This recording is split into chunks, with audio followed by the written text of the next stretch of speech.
클릭 한 번이면 다음날 새벽에 문 앞에 와 있는 택배 상자.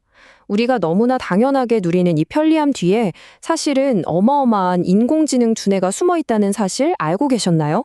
오늘은 바로 그 보이지 않는 시스템의 세계로 한번 들어가 보겠습니다.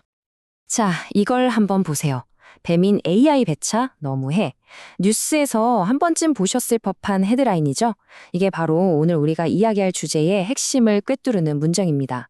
그러니까 한쪽에선 효율성을 끝까지 밀어붙이는 AI가 있고 다른 한쪽에선 그 속도를 따라가야 하는 현장의 사람들이 있는 거죠. 기술이 우리를 편하게는 해주는데 과연 그게 전부일까요? 우리는 점점 더 많은 걸, 그리고 점점 더 빨리 원하잖아요. 오늘 밤에 시키면 내일 새벽에 오는 게 당연해진 세상이니까요. 도대체 이 모든 게 어떻게 가능한 걸까요? 오늘 바로 그 비밀을 파헤쳐 볼 겁니다. 자, 첫 번째 이야기입니다. 거대한 배송 퍼즐. 이게 얼마나 거대한 문제인지 먼저 그 스케일부터 한번 체감해 보시죠. 850만. 이게 무슨 숫자일까요? 놀라지 마세요. 이게 CJ 대한통운. 그러니까 회사 딱 한 곳에서 하루에 처리하는 택배 상자 개수입니다. 하루에 850만 개요? 매일매일 이 850만 개의 상자들이 전부 다른 주소로 가장 빠르고 효율적인 길을 찾아가야 하는 거예요. 이건 뭐 거의 국가 단위의 퍼즐 맞추기라고 봐야죠. 그럼 이 말도 안 되게 복잡한 퍼즐을 대체 누가 푸는 걸까요?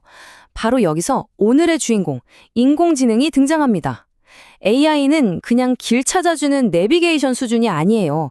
수십 년 동안 물류회사들의 머리를 싸매게 했던 아주 고질적인 문제를 풀어주는, 뭐랄까, 궁극의 설계자 같은 존재인 거죠.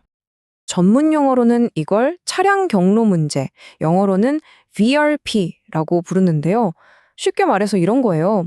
트럭은 100대, 가야 할 곳은 1000곳. 어떻게 동선을 짜야 시간도 아끼고 기름값도 아낄 수 있을까 하는 문제죠. 되게 간단해 보이잖아요? 근데 이게 목적지가 한두 개만 늘어나도 경우의 수가 막 수십억, 수조 개로 늘어나는 진짜 어마어마하게 어려운 수학 문제입니다. 예전에는요, 이 동선을 베테랑 기사님들이 본인의 감으로 짰어요. 아, 이 시간엔 저 길이 막히니까 이쪽으로 돌아가야지. 이런 식이었죠. 근데 사람이 머릿속으로 계산할 수 있는 건 한계가 있잖아요. AI는 차원이 다릅니다. 실시간 교통정보, 오늘 날씨, 트럭에 짐이 얼마나 실렸는지, 심지어 이 고객은 꼭 3시까지 배송해달라고 했는지 이런 변수 수백만 개를 그냥 동시에 계산해버려요. 그래서 가끔은 사람이 보기엔 왜 이 길로 가라고 하지? 싶은 이상한 경로를 알려주기도 하는데 결국 전체 트럭 수백 대를 놓고 보면 그게 시간과 돈을 가장 아끼는 정답인 거죠. 이런 기술, 먼 미래 얘기가 아닙니다. 이미 우리 주변에 있어요. 혹시 서울에서 AI 택시 타보셨나요? 그게 딱 이 원리예요. AI가 지금 강남역에 사람들이 몰리니까 그쪽으로 가세요 하고 기사님한테 미리 알려주는 거죠. 그럼 손님은 택시역 빨리 잡아서 좋고 기사님은 헛걸음 안 해서 좋고 모두가 윈윈하는 겁니다. 자, 그럼 이론은 이쯤 하고요. 이제 진짜 현장으로 한번 가보겠습니다. 우리나라에서 제일 큰 물류회사 중 하나인 CJ 대한통운은 과연 이 AI를 어떻게 쓰고 있을까요? 그 비밀스러운 스마트 창고 안을 살짝 엿보시죠. 바로 여기가 그 컨트롤 타워입니다. CJ 대한통운의 심장이자 두뇌, TS 물류기술연구소. 여기서 AI는 마치 거대한 오케스트라의 지휘자처럼 하루 850만 개 택배 상자의 움직임 하나하나를 전부 지휘하고 있는 거죠. AI가 하는 일을 보면 진짜 놀라워요. 그냥 길만 찾아주는 게 아니고요. 다음 주 추석이니까 물량이 폭발하겠구나. 예측해서 그럼 사람은 몇 명, 트럭은 몇 대가 더 필요하겠다. 이걸 미리 계산해요. 심지어 컴퓨터 안에 실제랑 똑같은 가상물류창, 꼭 그러니까 디지털 트윈을 만들어서 시뮬레이션까지 돌려봅니다. 어떻게 하면 가장 효율적일지 미리 연습해보는 거죠.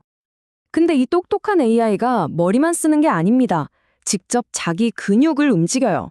여기서 근육은 바로 사람보다 훨씬 빠르고 정확하게 상자를 나르는 로봇들을 말하는 겁니다. 예를 들면 디파레타이저라는 로봇이 있는데요. 그냥 산더미처럼 쌓인 상자를 컨베이어 벨트에 옮기는 아주 단순하고 힘든 일을 대신해 주는 거예요.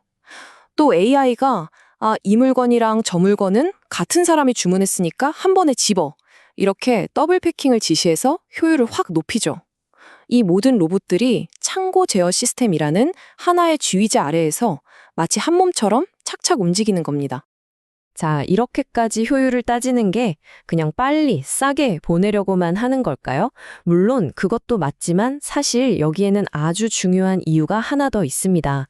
놀랍게도 이게 지구를 지키는 일이기도 하거든요. 37%. 이게 무슨 숫자냐면요.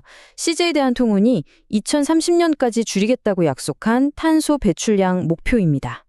이게 어떻게 가능할까요? 간단해요. AI가 가장 짧은 길을 찾아주면 트럭이 덜 달리게 되잖아요. 그럼 기름도 덜 쓰고 당연히 탄소 배출도 줄어드는 거죠. 효율성이 곧 친환경이 되는 순간입니다. 이건 그냥 말로만 하는 약속이 아닙니다. 이렇게 구체적인 계획도 있어요. 2030년까지 작은 트럭부터 전기차나 수소차로 다 바꾸고 결국 2050년에는 탄소 배출 제로를 만들겠다는 거죠. 결국 AI로 똑똑하게 운영하는 게 친환경 미래로 가는 가장 빠른 길이라는 걸 보여주는 겁니다. 자, 그럼 여기서 한 걸음 더 미래로 가볼까요? 지금까지는 AI가 소프트웨어 안에서 계산하고 명령하는 거였잖아요. 이제는 AI가 직접 현실 세계로 걸어 나오는 시대가 오고 있습니다. 바로 피지컬 인텔리전스, 우리말로 하면 물리적 지능의 시대입니다. 이게 바로 물류 자동화 기술의 다음 버전, 넥스트 레벨이라고 할 수 있어요. 이게 무슨 말이냐면요. 지금까지 로봇은 딱 시킨 일만 했잖아요. A 상자를 B로 옮겨 하면 그것만 반복하는 거죠. 근데 이 물리 AI는 달라요. 막 뒤죽박죽 쌓여있는 상자 더미에서 자기가 알아서 정확한 물건을 찾아내고 갑자기 앞에 장애물이 나타나면 스스로 피하는, 그러니까 예측 불가능한 진짜 세상에 적응하는 로봇이 나타난다는 뜻입니다. 자, 이렇게 기술 얘기를 하다 보니까 우리가 처음에 봤던 그 헤드라인이 다시 떠오르네요. 모든 게 이렇게 완벽하게 자동화된다면 그럼 사람은, 우리는 어디에 서 있어야 할까요? 2만 명. 이 숫자를 기억해야 합니다. CJ 대한통운 한 곳에서만 일하시는 택배기사님의 숫자예요. 아무리 AI가 똑똑하고 로봇이 빨라도 우리 집 문 앞에서 택배 왔습니다 하고 물건을 건네주는 마지막 1m는 결국 사람이 책임지고 있는 거죠.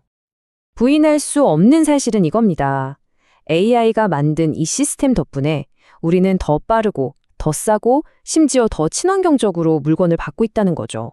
정말 우리가 원하는 걸 원하는 시간에 가질 수 있게 된 엄청난 편리함의 시대에 살고 있는 거예요. 하지만 말이죠. 모든 것이 완벽한 효율성이라는 목표 하나만을 향해 달려갈 때 우리는 결국 이 질문과 마주하게 됩니다. 이 거대한 시스템 속에서 인간의 자리는 과연 어디일까요? 기술의 완벽함과 사람의 가치 사이에서 그 균형점은 어디쯤일까요? 이 질문을 여러분께 던져드리면서 오늘 이야기는 여기서 마치겠습니다.